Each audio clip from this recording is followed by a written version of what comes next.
Untuk materi yang pertama yaitu perencanaan strategis, yang dimana perencanaan strategis ini adalah proses mengidentifikasi suatu tujuan, strategi, dan sumber daya organisasi jangka panjang.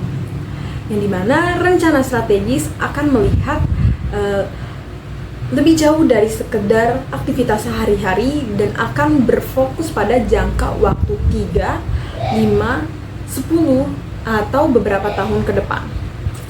Nah, berikut beberapa gambaran umum dari perencanaan strategis seperti berikut. Yang pertama, tinjauan perencanaan strategis, yang dimana perencanaan strategis ini dimulai dengan pernyataan misi yang mencerminkan visi, tujuan, dan nilai-nilai perusahaan. Kemudian, pernyataan misi biasanya berfokus pada tantangan dan tujuan jangka panjang. Kemudian yang kedua, analisis SWOT, yang dimana huruf SWOT ini merupakan singkatan dari kekuatan, kelemahan, peluang, dan ancaman. Yang dimana analisis SWOT dapat difokuskan pada produk atau proyek tertentu di divisi operasi, keseluruhan perusahaan, atau pernyataan misi itu sendiri. Nah, analisis SWOT SWOT perusahaan biasanya dimulai dengan pernyataan berikut.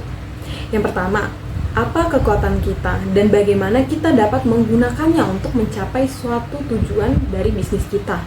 Yang kedua yaitu apa kelemahan kita dan bagaimana kita dapat mengurangi atau mencegahnya. Yang ketiga yaitu apa saja peluang yang kita miliki dan bagaimana kita berencana untuk memanfaatkannya. Dan yang terakhir yaitu apa saja ancaman yang akan kita hadapi dan bagaimana kita dapat menilai, mengelola, dan menanggapinya. Kemudian materi selanjutnya yaitu alat perencanaan strategis, yang dimana beberapa analis tetap menggunakan metode berbasis teks tradisional dengan menggunakan tabel Microsoft Word. Kemudian materi selanjutnya yaitu alat perencanaan strategis. Nah, beberapa analis tetap menggunakan metode berbasis teks tradisional dengan menggunakan tabel Microsoft Word untuk memberikan struktur dan kejelasan. Kemudian ada spreadsheet seperti Microsoft Excel yang dikarenakan mudah untuk menampilkan prioritas dan kepentingan relatif dari asumsi perencanaan. Nah, untuk pendekatan yang lebih canggih adalah menggunakan alat CAS untuk mendefinisikan dan mendokumentasikan lingkungan secara keseluruhan. Oke, kita masuk ke materi kasus bisnis. Kasus bisnis harus luas, tetapi mudah dipahami dan menjelaskan proyek dengan jelas, serta alasan mengapa proyek itu harus perlu dilakukan. Kasus bisnis harus secara khusus menjawab pertanyaan-pertanyaan seperti, bagaimana masalah utama perusahaan dapat diselesaikan dengan solusi ini? Apakah selama masa transisi, produktivitas kita akan menurun? Apa saja ancaman yang terkait dengan melaksanakan proyek ini? Dan apa yang terjadi jika proyek ini tidak dilaksanakan? Bagaimana keberhasilan ini dapat diukur? Masuk ke materi permintaan sistem. Sebagian besar informasi tentang proyek sistem informasi dimulai dengan permintaan sistem, yang merupakan cara formal untuk meminta dukungan TI. Permintaan sistem dapat mencakup perbaikan pada sistem yang sudah ada, koreksi masalah, penggantian sistem lama, atau pengembangan sistem informasi yang sama sekali baru yang diperlukan untuk memenuhi kebutuhan bisnis perusahaan saat ini dan di masa depan. Kontrol yang lebih kuat, biaya yang lebih rendah, lebih banyak informasi, kinerja yang lebih baik, layanan pelanggan yang lebih baik, dan dukungan untuk produk dan layanan baru adalah 6 alasan utama mengapa sistem ini dibutuhkan. Baik, materi selanjutnya yakni faktor-faktor yang mempengaruhi proyek sistem. Semua keputusan bisnis perusahaan dipengaruhi oleh faktor internal dan eksternal, tidak terkecuali oleh proyek teknologi informasi. Faktor internal terdiri dari rencana strategis. Rencana strategis perusahaan menentukan arah keseluruhan perusahaan dan mempengaruhi proyek teknologi informasi. Kemudian, manajemen puncak. Karena sumber daya yang signifikan diperlukan, manajemen puncak biasanya memulai proyek berskala besar. Kemudian ada permintaan pengguna, karena pengguna semakin bergantung pada sistem informasi untuk melakukan pekerjaan mereka cenderung meminta lebih banyak layanan dan dukungan teknologi informasi. Kemudian ada Departemen Teknologi Informasi. Permintaan proyek sistem juga datang dari Departemen Teknologi Informasi itu sendiri.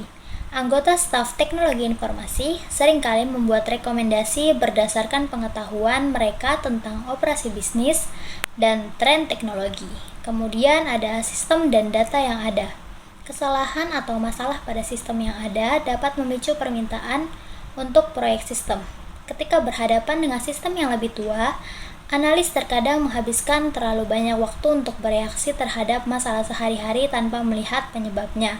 Pendekatan ini dapat mengubah sistem informasi menjadi tambal sulam dan perubahan yang tidak dapat mendukung kebutuhan bisnis perusahaan secara keseluruhan. Masalah ini biasanya terjadi pada sistem lama yang merupakan sistem lama yang kurang maju secara teknologi. Yang terakhir ada keuangan perusahaan. Status keuangan perusahaan dapat mempengaruhi proyek sistem. Kemudian ada faktor eksternal. Yang pertama ada teknologi. Perubahan teknologi adalah kekuatan utama yang mempengaruhi bisnis dan masyarakat secara umum. Kemudian pemasok. Dengan pertumbuhan pertukaran data elektronik, hubungan dengan pemasok menjadi sangat penting. Kemudian pelanggan. Pelanggan ini sangat penting bagi bisnis apapun. Sistem informasi yang berinteraksi dengan pelanggan biasanya mendapatkan prioritas utama. Kemudian ada kompetitor. Persaingan mendorong banyak keputusan sistem informasi. Kemudian ada ekonomi. Aktivitas ekonomi memiliki pengaruh yang kuat terhadap manajemen informasi perusahaan. Serta yang terakhir, pemerintah. Peraturan pemerintah federal, negara bagian, dan lokal secara langsung mempengaruhi desain sistem informasi perusahaan. Baik, kita masuk ke materi proses permintaan sistem. Di sebagian besar perusahaan, Departemen Teknologi Informasi menangani lebih banyak permintaan sistem daripada yang dapat mereka selesaikan. Banyak organisasi memberikan manajer dan pengguna utama tugas mengevaluasi permintaan sistem. Banyak bisnis menyebutkan tim ini komite peninjau sistem atau komite sumber daya komputer.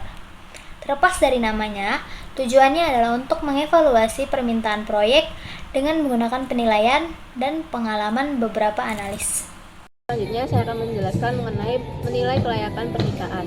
Untuk yang pertama ada studi kelayakan yang menggunakan 4 tolak ukur untuk mengukur proposal, yaitu kelayakan operasional, ekonomi, teknis, dan jadwal.